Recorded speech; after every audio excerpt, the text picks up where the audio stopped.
안녕하세요. 수아입니다. 이번 시간은 씨앗을 심는 삶을 살아야죠. 2014년도 가을에 9월 달에 제가 쓴 글입니다.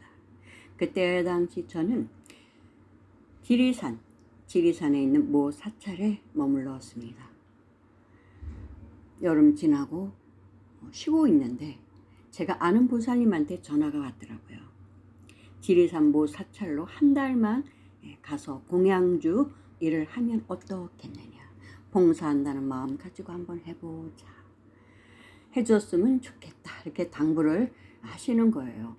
그 보살님이 잘 아는 스님이 그곳에 주지 스님으로 부임을 하셨는데 서울에 모 사찰에 계시던 스님입니다. 그 사찰 주지 스님으로 가셨는데 불사를 진행하고 있더라고요.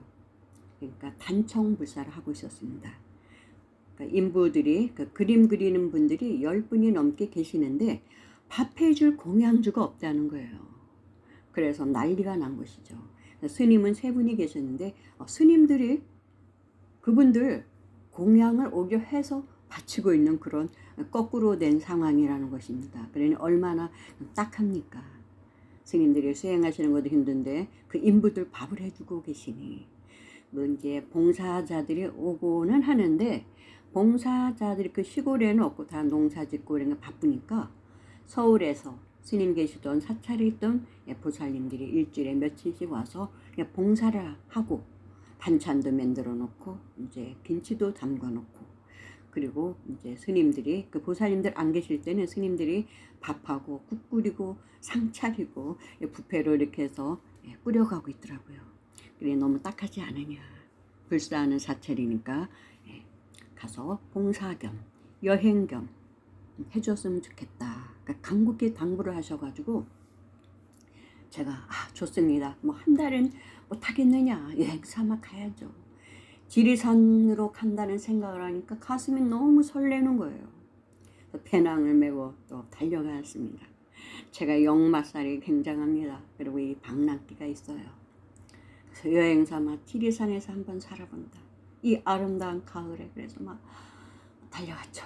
달려가서 지리산 입구로 들어가는데 차를 타고 너무나 편안하고 정말 그 풍광이 너무 좋아요. 지리산을 저는 굉장히 좋아합니다. 어머니의 산이라고 그렇게 보통 지리산을 말하거든요. 근데 정말 그렇게 어머니의 산처럼 푸근합니다. 지리산은 그래요. 그리고 지리산은 한많은 역사를 간직한 그런 곳이죠. 빨치산, 피하꽃 그런 사연이 많은 그런 지리산으로 가는데 가슴이 좀 저미기도 하고 그런 역사적인 사실 때문에 그렇지만 지리산은 연기로 충만했습니다. 생각보다는 너무나 맑고 강한 기운이 넘쳐 흘렀습니다. 또 청학동이 있는 곳이잖아요. 그런데 우리나라에서 가장 수행승이 많이 머물고 있는 곳이 지리산이라고 합니다. 지리산에만 1000명의 수행자가 있다고 하더라고요. 그래서인지 남다른 기운이 느껴졌습니다. 그리고 저는 그곳에서 이 내용의 주인공인 진정한 어머니의 자애로움을 느끼게 해주는 훌륭한 보살님을 만나게 됩니다. 그분은 지리산만큼이나 맑고 포근했으며 인자했습니다. 주지 스님을 따라서 서울서 봉사하러 오는 보살님이셨어요. 한눈에 봐도 덕이 넘치는 그런 얼굴입니다. 전생뿐만 아니라 이 생도 참으로 잘 살아왔구나 하는 그런 느낌이 왔죠. 그 보살님은 저와 차를 마시면서 자신의 삶을 이야기해 주었습니다. 공양간예를 도우면서 묻지도 않은 이야기들을 술술 풀어내시더라고요. 제가 글 쓰는 사람이라는 걸 아시기라도 한 듯이 저에게 이렇게 소재 제공을 해주신 것이죠. 지금부터는 보살님의 말씀입니다. 저는 한평생 부처님 안에서 살아왔습니다. 꿈을 꾸어도 부처님 안에서의 꿈이고 현실의 삶에서도 늘 부처님을 품고 살아왔습니다. 가슴속에 모시고 살았다는 얘기죠. 부처님의 가르침에 충실하려고 노력하며 살아왔지요. 그래서인지 저는 인생에서 장애라는 것을 만나본 적이 없습니다. 지금까지는 그렇습니다. 남편도 자식들도 장애라는 것이 없답니다. 참 부러운 이야기지요. 그래서 그래요. 참 복받은 삶이네요. 그렇게 제가 대답을 했죠. 그랬더니 보살님께서는 저는 남편과 한 번도 싸워본 적도 없으며 남편이 제 마음에 들지 않는 게 없었답니다. 불평불만이 없는 삶을 살아왔다는 것이죠. 대단하십니다. 그렇게 살기가 쉬운 일이 아닌데요. 저는 보통의 여자들이 남편으로 인해 하는 고민 같은 것을 해본 적이 없답니다. 아니 머릿속에 생각조차 해본 적이 없답니다. 바람 피우는 그런 얘기겠죠. 생각조차 해본 적이 없대요.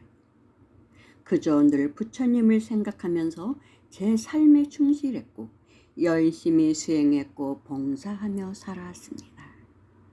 친구들과 어울려서 골프 치고 하는 것이 저는 참으로 재미가 없었어요. 무의미하더라고요.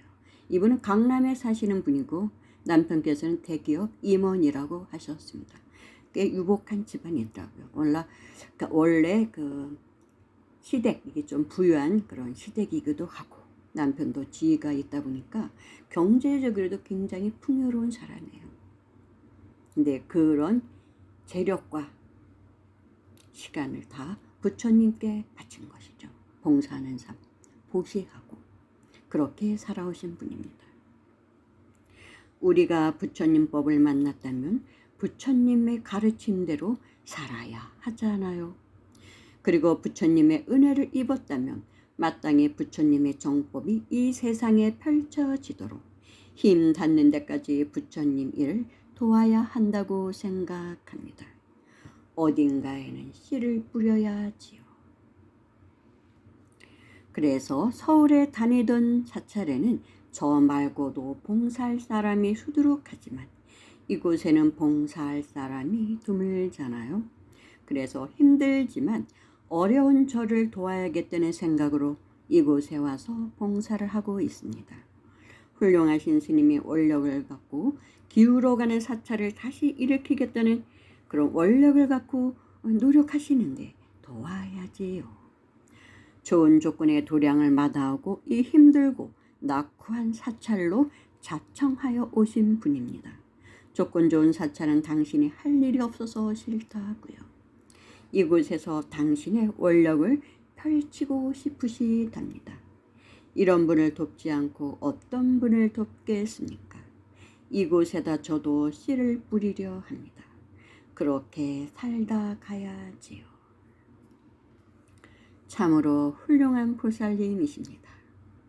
얼마든지 편하게 사실 수 있는 조건을 갖추신 분인데도 그 편한 삶을 마다하고 일주일에 2, 3일은 그 사찰에 와서 뼈 빠지게 일을 하십니다. 잠시도 쉬는 적이 없어요.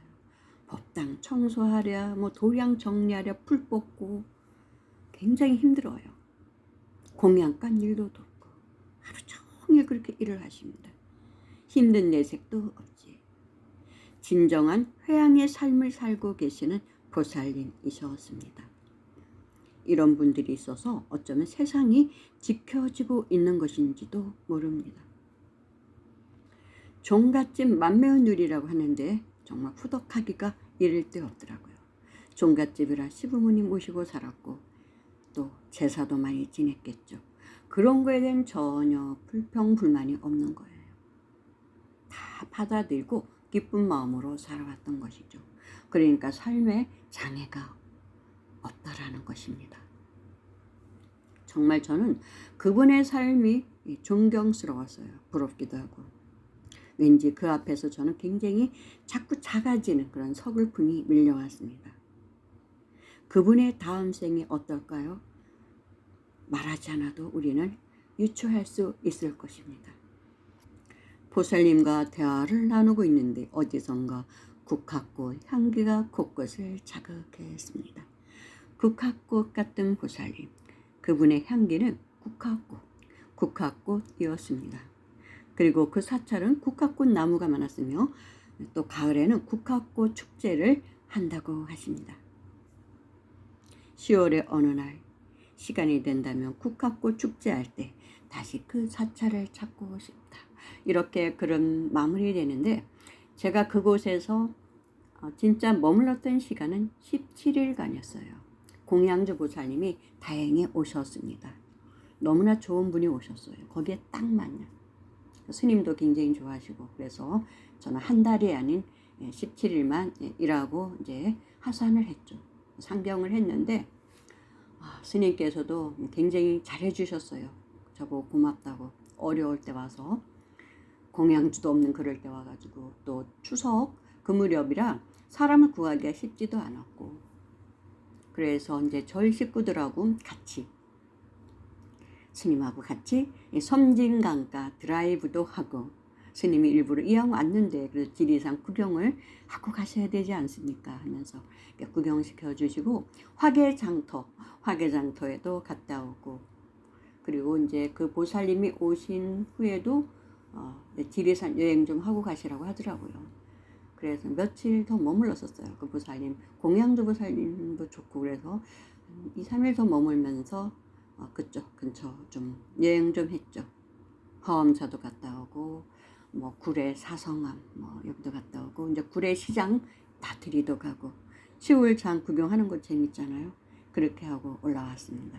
그래서 언제든지 오고 싶으면 와서 머물다 가라고 주지 스님께서 그렇게 말씀하셨는데, 그 후로 한 번도 안 갔어요. 막상 떠나오면 두 번은 잘 안 가게 되더라고요. 또 이 역마살이 발동을 하니까 또 다른 어느 곳으로 떠나고 싶은 그런 충동이 일게 됩니다. 그래서 그걸로 인연은 거기까지였는데, 이 국화꽃 같은 보살님께서도 서울 올라오면 한번 전화해서 우리 같이 식사하자 이렇게 말씀하셨는데, 또 전화 안 하게 되더라고요. 누구한테 신세 지는 것도 싫고. 대부분 절에서 만난 인연은 또 대부분 그걸로 저는 마무리를 지었던 것 같아요. 또 새로운 인연들 만나고 또 흘러가고, 그렇게 살아왔던 것 같습니다. 그렇지만 이런 분들은 가끔 생각나요. 이제 가을이 얼마 안 남았죠. 8월 7일이면 또 입추입니다. 그러면서 벌써 느낌이 좀 다른 느낌도 들어요. 요즘 굉장히 덥기는 한데, 시장에 갔더니, 마트 갔더니 벌써 가을 옷들을 내놨더라고요. 그래서 정말 빠르다. 아직 지금 무더위인데, 한여름 더위인데 벌써 가을 옷이 나왔네. 그러니까 더 가을 생각이 나고, 그래서 가을을 생각하니까 이 보살님이 생각이 났고 그 사찰이 생각이 났습니다. 그래서 오늘 이 방송을 하는 것입니다. 감사합니다.